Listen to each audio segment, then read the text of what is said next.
Mr. President, Monsieur le Président, heads of government and state, ladies and gentlemen, the theme of this year's General Assembly asks us to accelerate action towards peace, prosperity, progress, and sustainability for all. It is a laudable goal, and one I would argue matters more now than ever before. But I must also ask if it is anywhere near enough.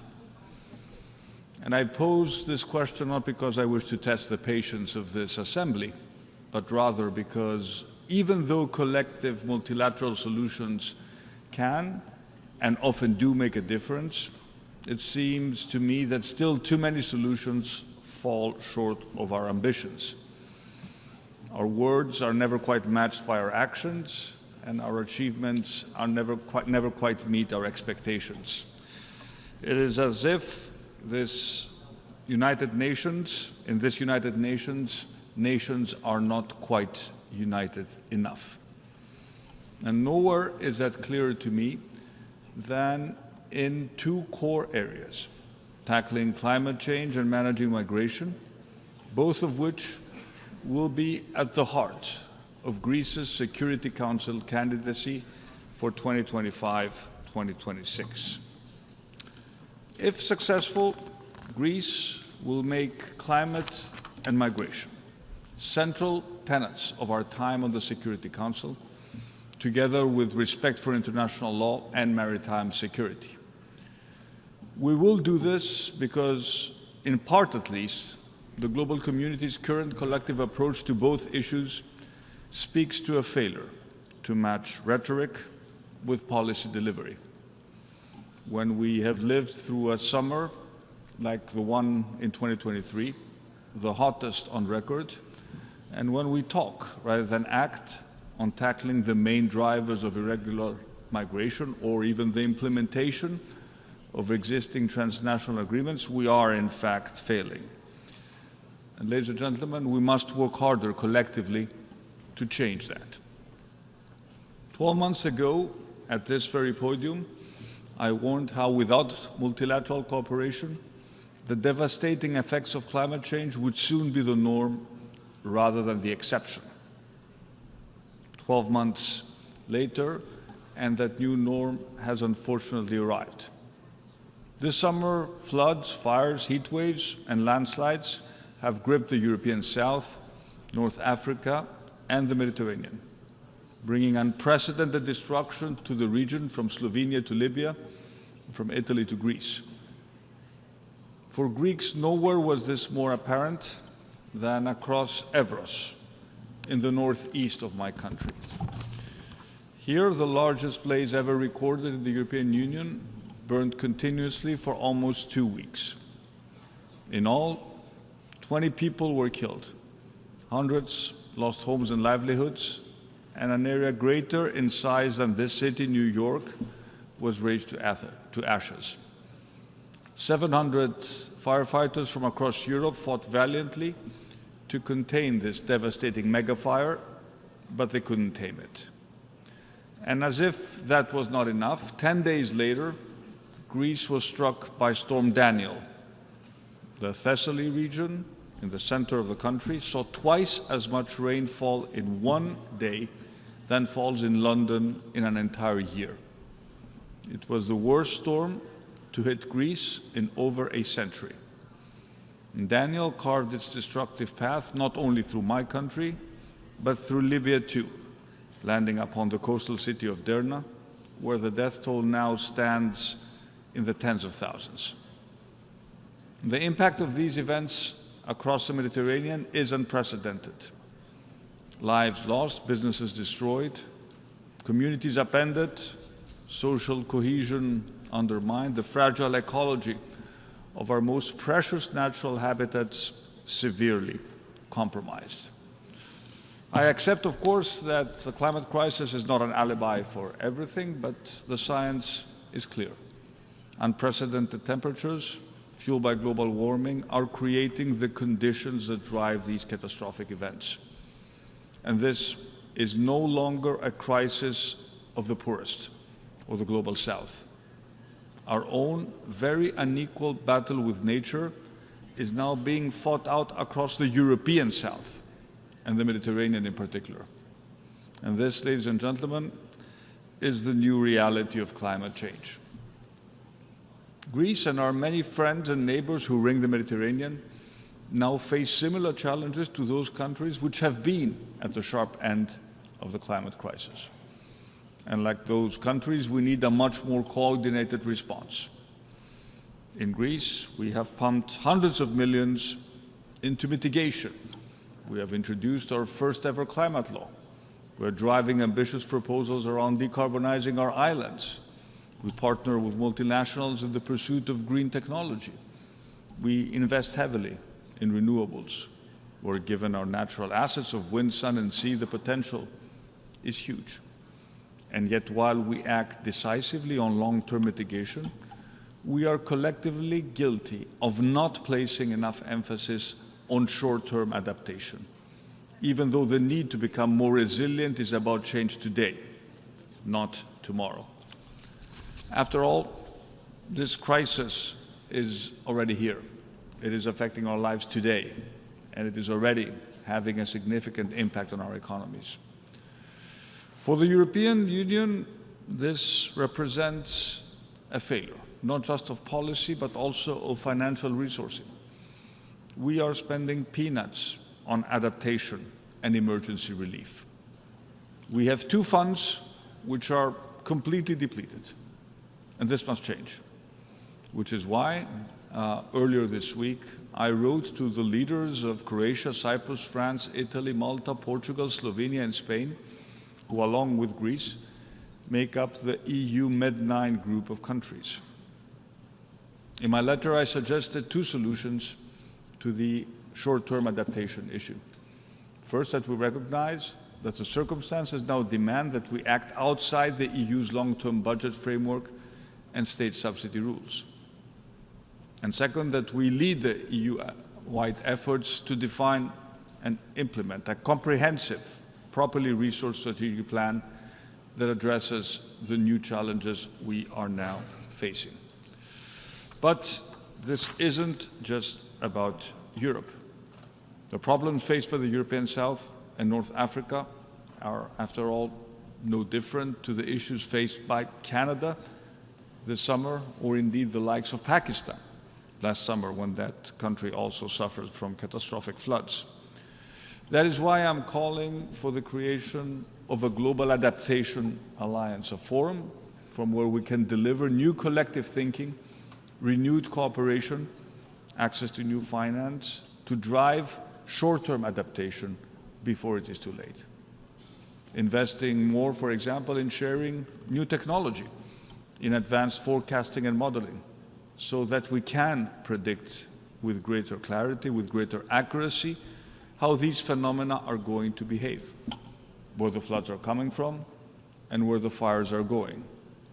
We will therefore push for the inclusion of an adaptation alliance at the upcoming COP28 meeting in the United Arab Emirates, because only by working together can we make a real difference. Learning lessons from one another, but sharing best practices and solutions too. Take Greece's early warning emergency number, the 112 number. During devastating wildfires 5 years ago, it didn't exist. A whole seaside town was razed to the ground. More than 100 people perished. We learned from that mistake. We put it right.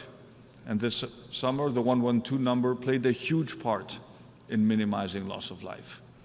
What difference, I wonder, would such a number, an emergency number, have made in Maui during the devastating Hawaiian fires, or in Libya, for example?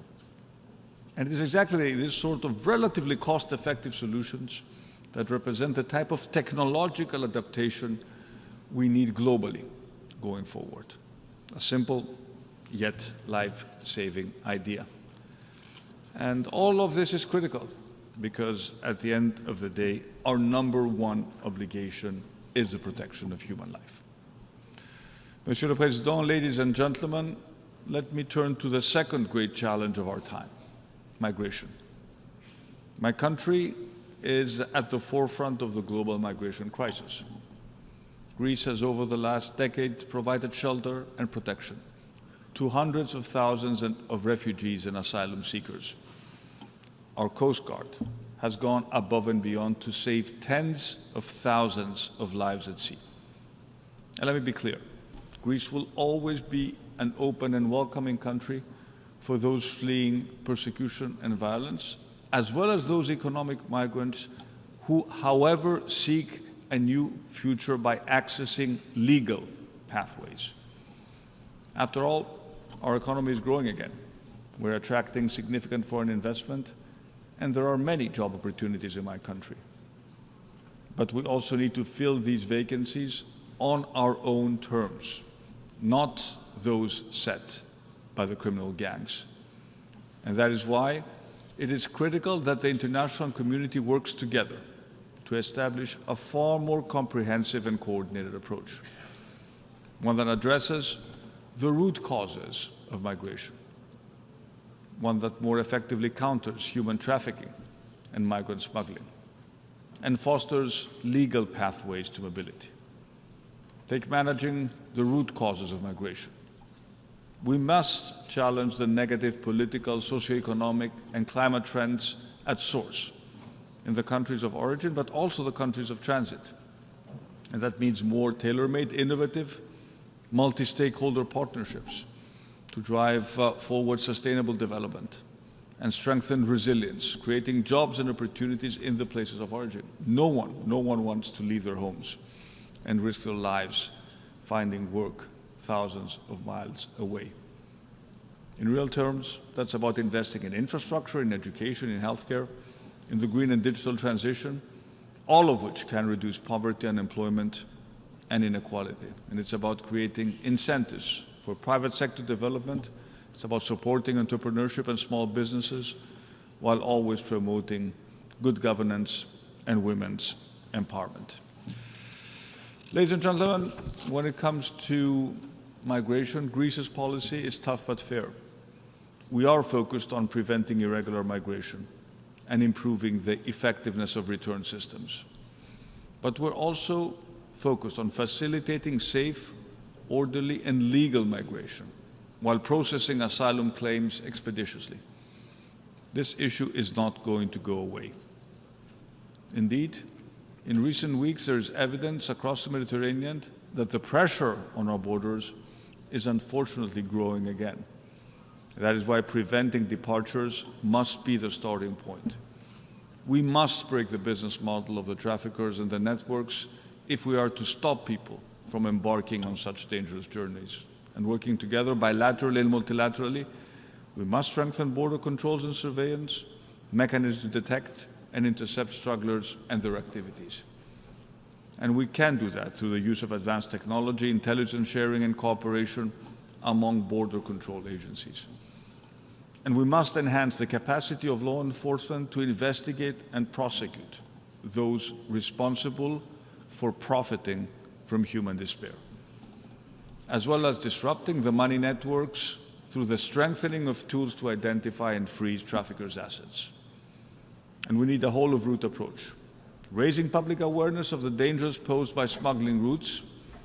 At the same time, as I said, we must provide legal pathways through family reunification, humanitarian visas, but also labor mobility, something that Greece has done with new bilateral agreements with countries such as Egypt and Bangladesh.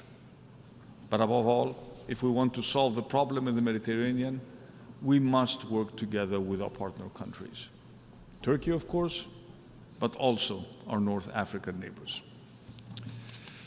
Ladies and gentlemen, let me turn to Greece's relation with our eastern neighbor, Turkey. But let me do so in the spirit of openness. Rather than looking at the past, I want today to look to the future. And undoubtedly, long-standing geopolitical tensions between Greece and Turkey remain. Our two greatest shared challenges, however, climate change and migration, are of the present and of the future. And I told President Erdogan just that when we met yesterday. Don't get me wrong, our main difference over the delimitation of our maritime zones in the Aegean and the Eastern Mediterranean is extremely important. It remains, but it can be resolved in accordance with international law and in particular the United Nations Convention on the Law of the Seas and in the spirit of good neighborly relations. We have made good progress over the past months in terms of normalizing our relationships, and it is in our mutual interest to continue down that path. Turning to Cyprus, this remains unfortunately at its core an issue of an illegal invasion and occupation in violation of the fundamental principles of the United Nations Charter. Our commitment to Cyprus's sovereignty, territorial integrity, and a solution of one state based on a bizonal, bicommunal federation is steadfast. It's a matter of credibility and determination to defend the core values and principles upon which the United Nations are based. And finding a fair, viable, and mutually acceptable solution to the Cyprus issue remains a top priority for Greece, and we will continue to fully support the UN-led efforts to facilitate the resumptions of negotiations, always on the basis of the relevant UN security resolutions. Ladies and gentlemen, I have today addressed two of the three most important concerns we share today as a global community. Let me end by quickly addressing the third. Last year, in this very spot, most of us condemned Russia's illegal invasion of Ukraine, an act of blatant aggression that has shattered the inviolability of a sovereign border and has cost so many innocent lives. Overall, the international community has stood firm against Putin's provocation and disastrous attempt to rewrite history.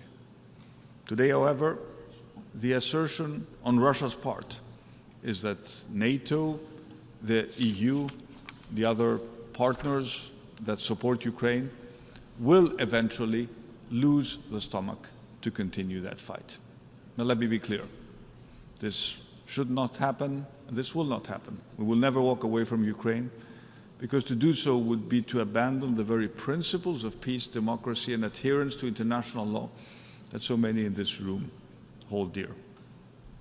This message was sent out loud and clear by the leaders of the whole Balkans region on the 21st of August in Athens, in the regional summit we hosted together with President Zelensky. Dear friends, to conclude, whether the issue is addressing climate change, managing migration, or fighting the threat to our democratic way of life, all the challenges we face are daunting. We've said many times, failure is not an option. True leadership will be required by all of us. We cannot just sit idle and hope for a miracle. I have the privilege of leading a mid-sized country that is trying to do its best to address issues of massive complexity. But it is time for the really big players to step up to the plate and deliver. Thank you very much for your attention.